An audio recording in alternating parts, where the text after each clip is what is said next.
What's up guys, my name is Julian, your solar expert, and today I'm going to be going over the top solar panels in 2025 for residential use cases. So I've compiled a list of all the best panels. You can see we have a couple of REC panels, a couple of Qcells panels, a Maxeon panel, the Jinko Eagle, Panasonic, and Tesla of course down here along with Silfab and Solaria. And so I'm going to be answering which panel is ultimately best. And also, I'm going to be explaining to you some of these specs, and so you can actually look at the spec sheet yourself and understand what you're looking at, because you shouldn't have to just trust the salesperson. I see so many salespeople just trying to push cheap panels onto people, and the reason why is because the contractor that they're working with is just trying to lessen their own costs and hope that you don't understand that you're getting a cheap panel. And so let's get started on going through some of these specs so I can just quickly explain what these mean, and then I'll get into kind of all the panels and give you the gist on my opinion on all of those as well. All right, so starting with the STC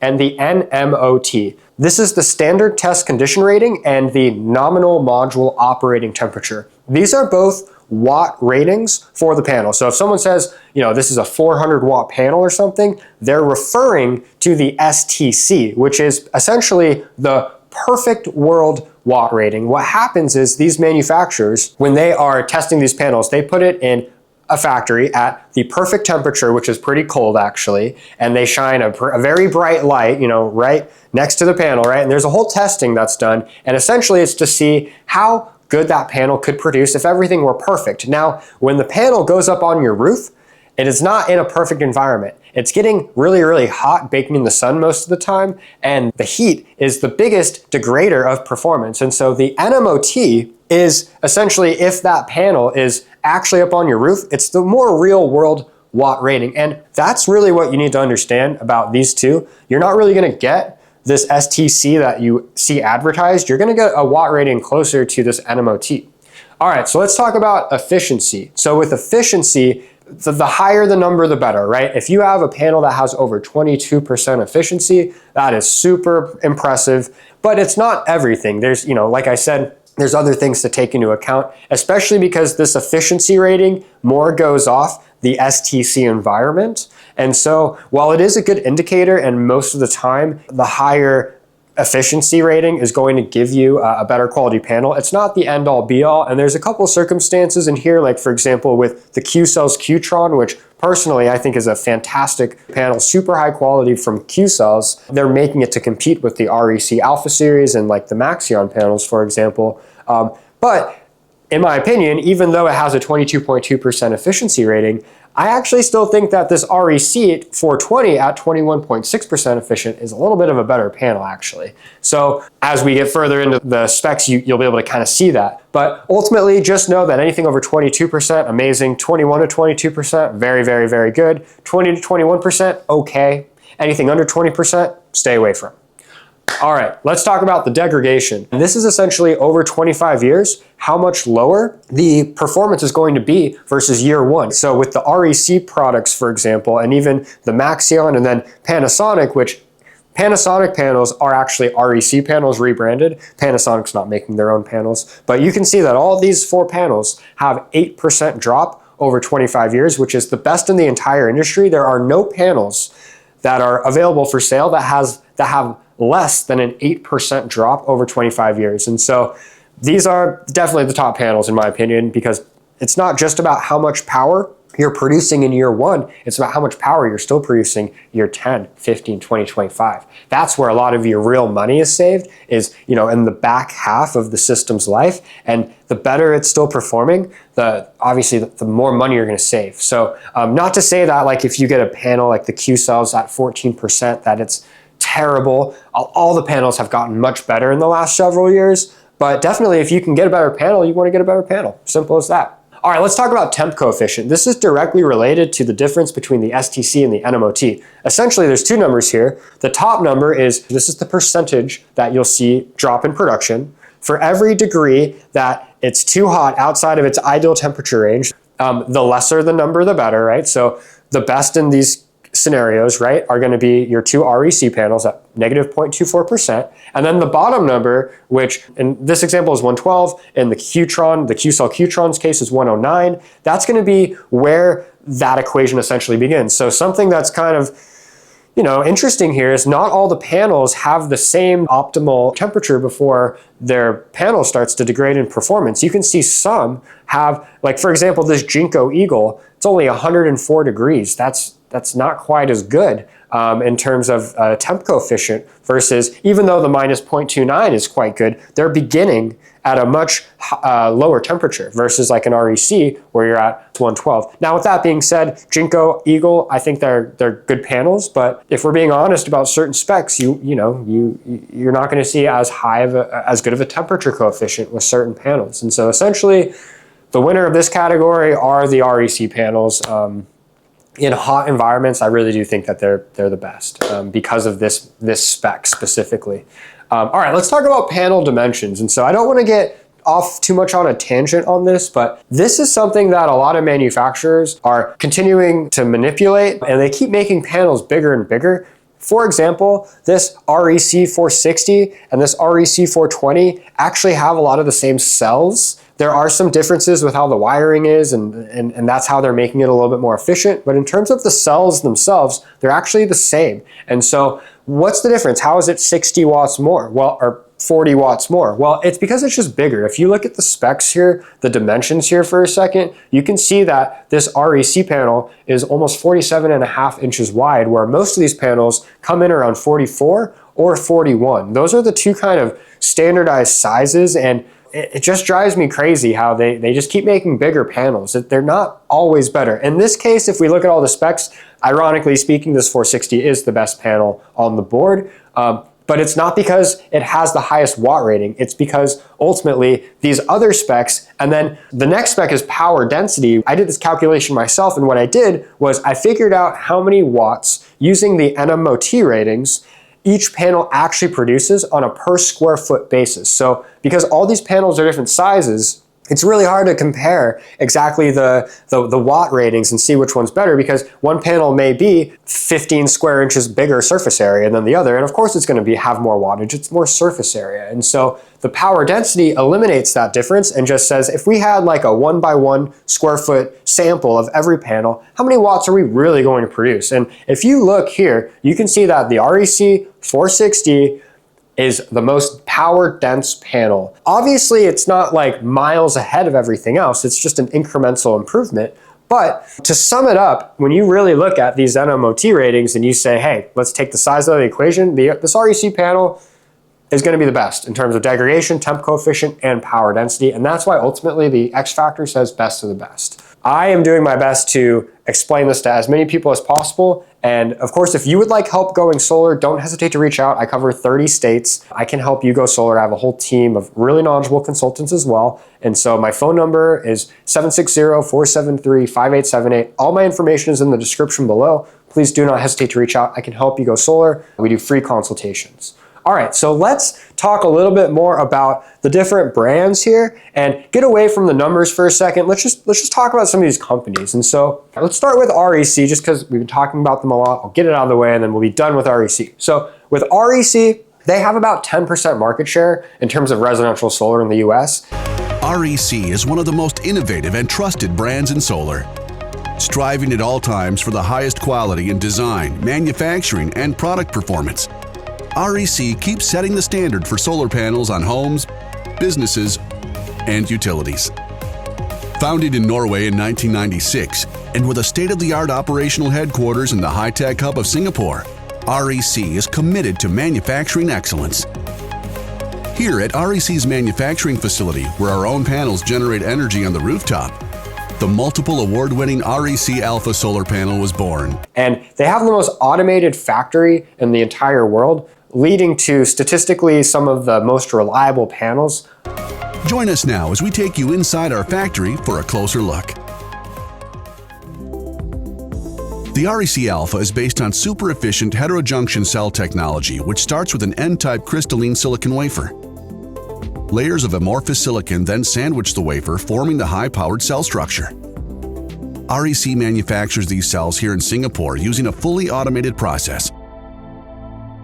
Based on Industry 4.0 technology with autonomous intelligent robots, this state-of-the-art machinery is the first step to producing a world-class solar panel.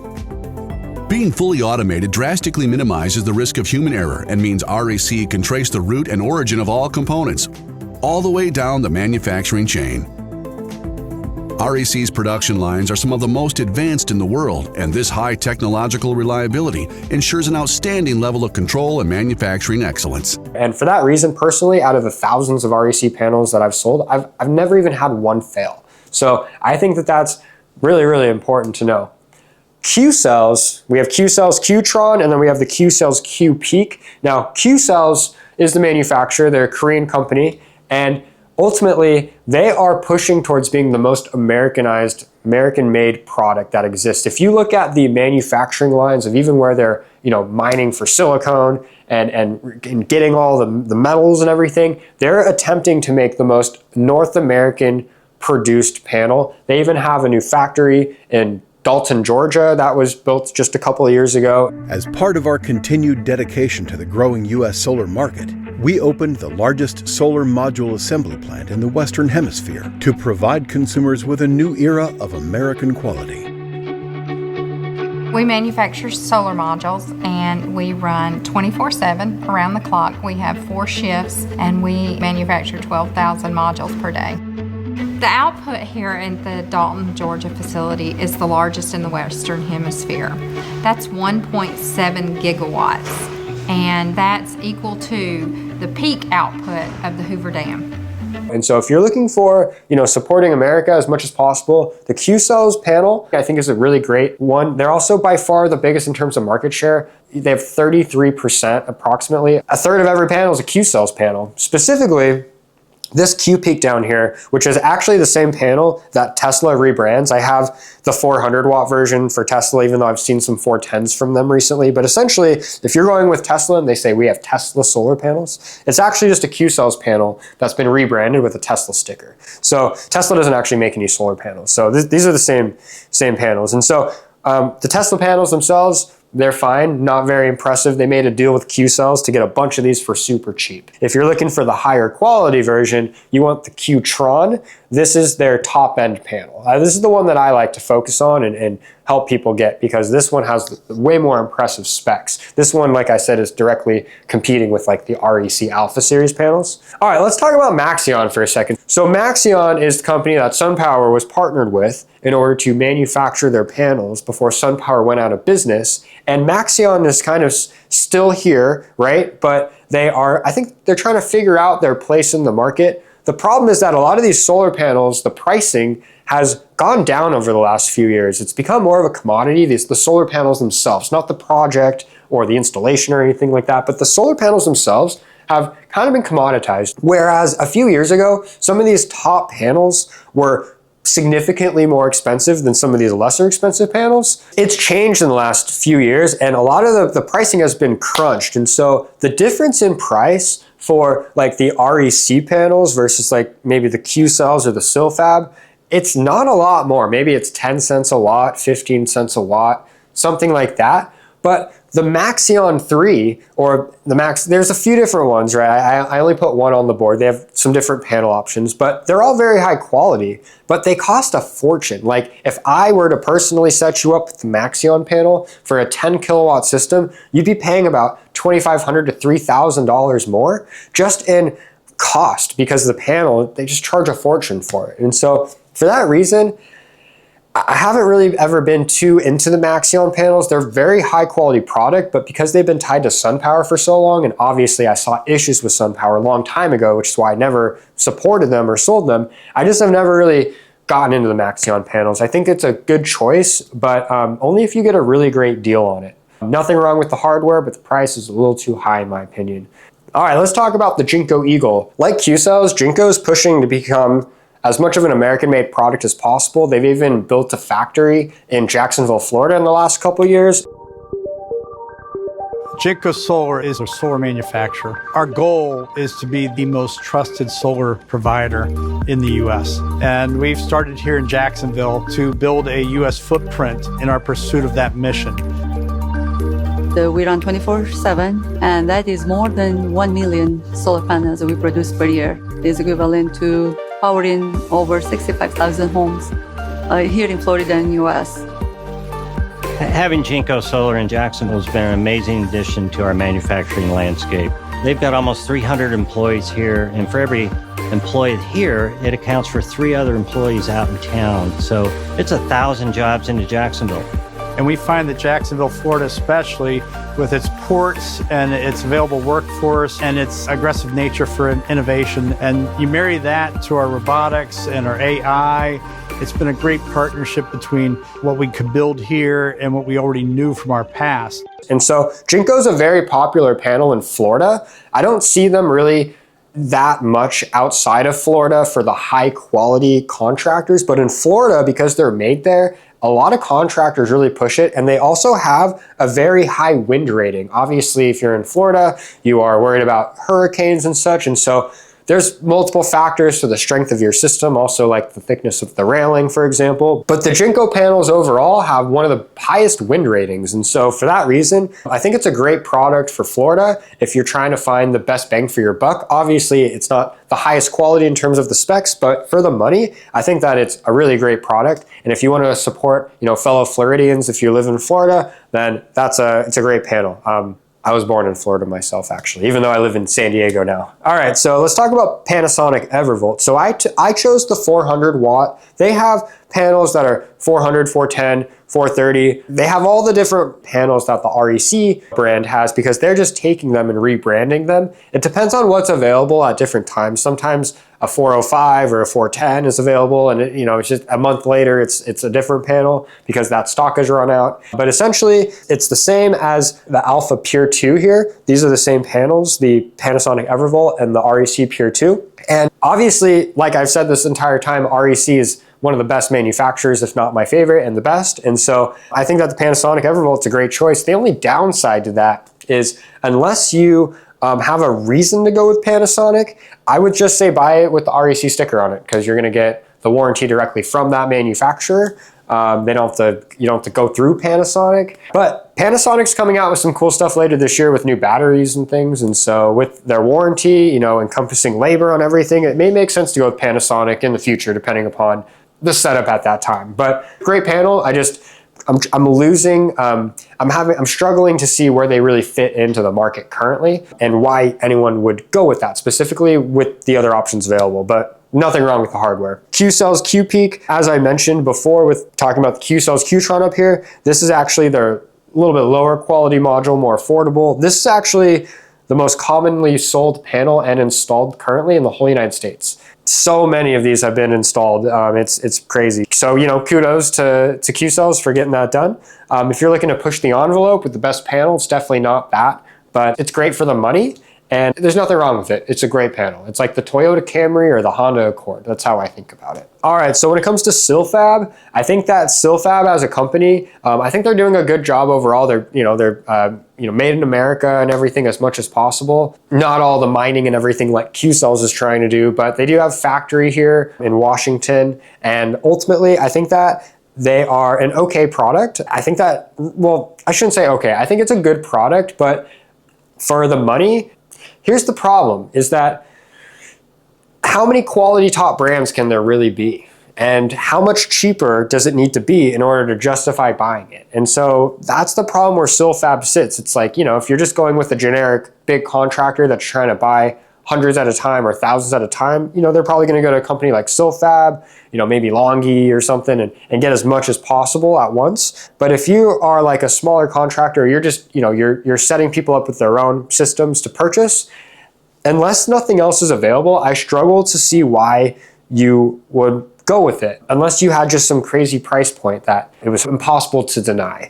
And so, fine product, just not the most impressive. But if you look at the specs, like some of them are very impressive, like 9.2 over 25 years. That's really, really great. So Solaria actually was partly purchased by Maxeon in 23. They bought all the patents to Solaria. So I haven't actually seen anything come out of Solaria in the last several years. They've kind of had the same 400 watt option. They had a 430 for a while. Don't know if that's still available, but really, you just see the 400 watt around, but it's really not very you don't see it very much. And for that reason, even though they were the first ones to kind of have the different sections of the panel technology that help with shading, causing the whole panel to go down, a lot of the other panels now have similar features, like especially that REC Alpha Pure RX that has 4 different sections where every bit is individually performing, and if there's shade that hits one corner or one side of the panel, it's not going to affect all of it. And so I think that is a really great innovation that happened several years ago, but now everyone else is caught up and they haven't really come out with anything recently, probably because Maxeon bought their patents. And so I assume they're going to just take what they can and make their own panels as good as possible with that technology that they're getting from Solaria. But the brand is still here. It still exists. I just don't really see anyone talking about it anymore.